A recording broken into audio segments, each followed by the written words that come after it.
Boa noite.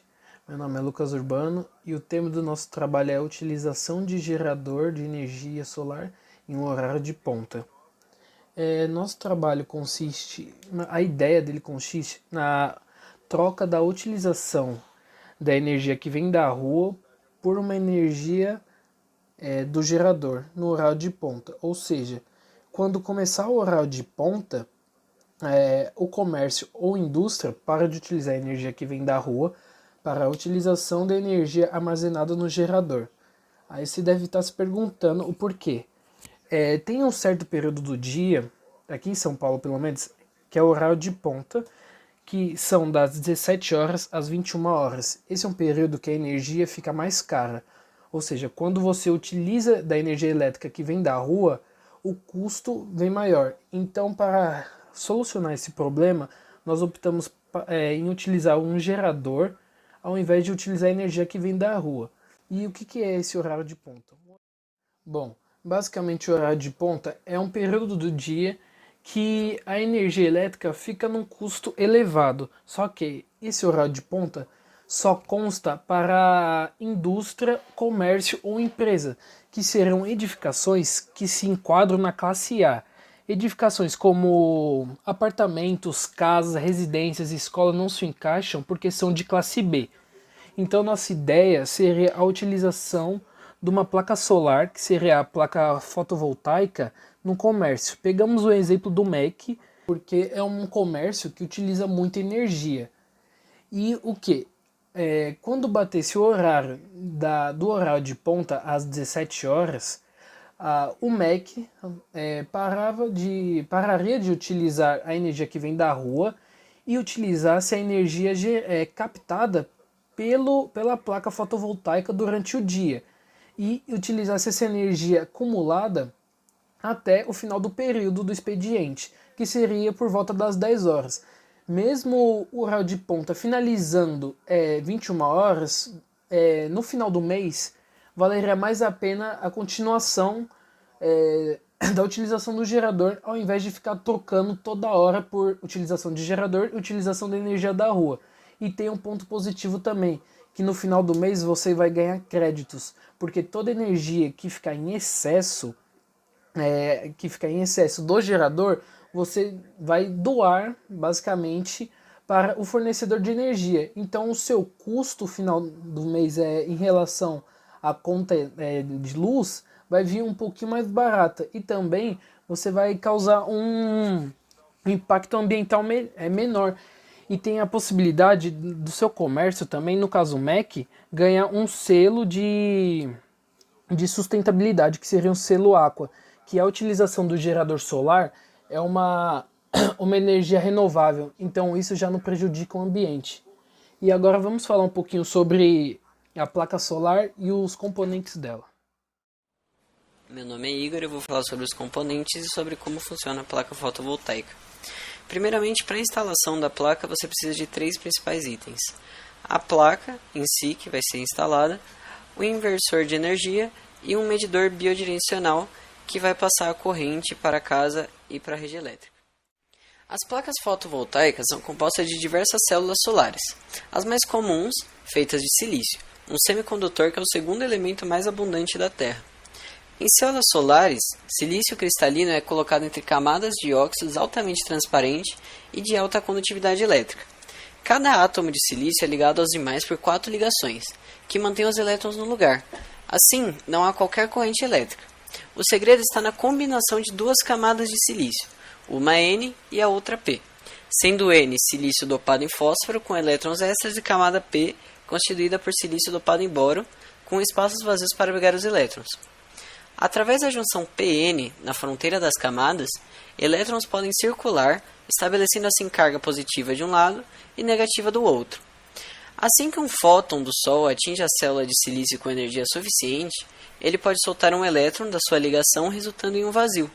O elétron com carga negativa e o vazio com carga positiva estão livres para se movimentar. Mas devido ao campo elétrico da junta PN, eles se movimentam em um determinado sentido. O elétron é atraído ao lado N e o vazio ao lado P. Um fino material metálico coleta esses elétrons cujo movimento gera eletricidade. Posteriormente, os elétrons voltam para a parte de trás da placa por uma fina chapa de alumínio. Cada célula gera apenas meio volt, por isso combinam-se modos para gerar mais energia.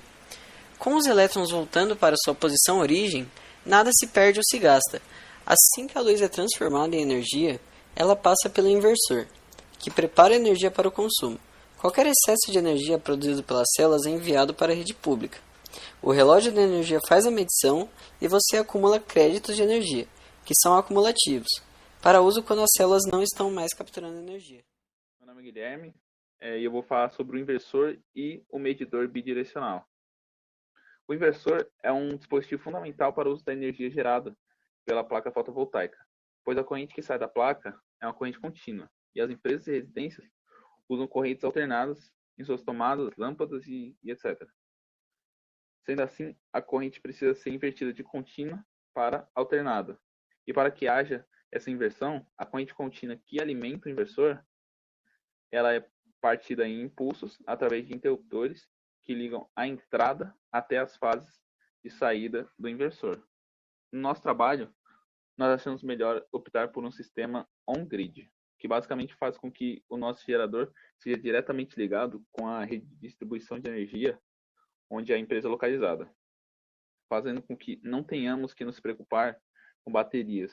Sendo assim, a partir do momento que a corrente sai do inversor, ela passa por um medidor bidirecional, que é um medidor de energia que mede a energia consumida e a energia injetada.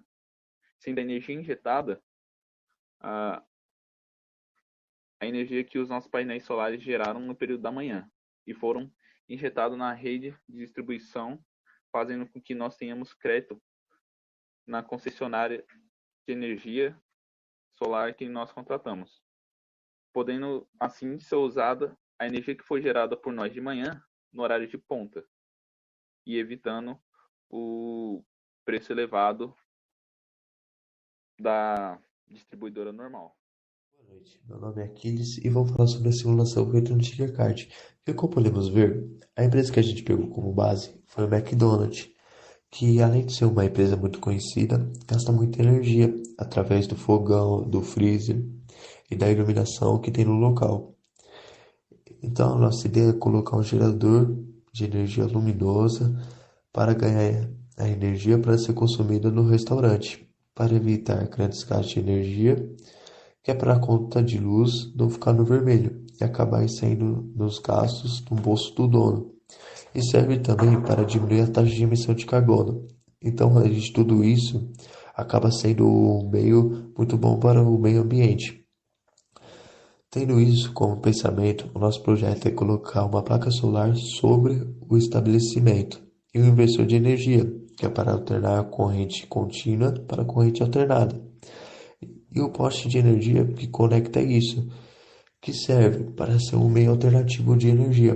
Ou seja, em dias nublosos, que tem muita neblina e muita chuva, tem pouco raio solar, ou seja, tem menos consumo de energia luminosa. Então acaba sendo um meio alternativo de energia. Em dias que tem muito sol, a energia solar sobressai. Então acaba tendo muita energia assim, e acaba sendo de sobra. E essa sobra acaba sendo extraída como crédito da concessionária e acaba sendo reaproveitada quando tem perda de energia ou quando falta energia em dias que não tem sol ou até mesmo à noite, como já foi dito anteriormente. Boa noite, meu nome é Gustavo e eu vou falar um pouco sobre a entrevista que fizemos com o engenheiro eletricista.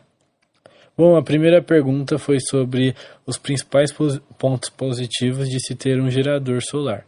Ele citou a energia limpa e renovável, sendo uma das melhores formas de se produzir energia sem destruir o meio ambiente, além de uma grande redução de despesas por ser econômico.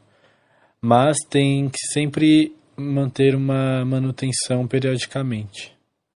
Ele também falou que o gerador mais eficiente é aquele que usa energia renovável, ou seja, que vem de recursos naturais. E a próxima pergunta foi sobre qual é o gerador mais utilizado nas empresas.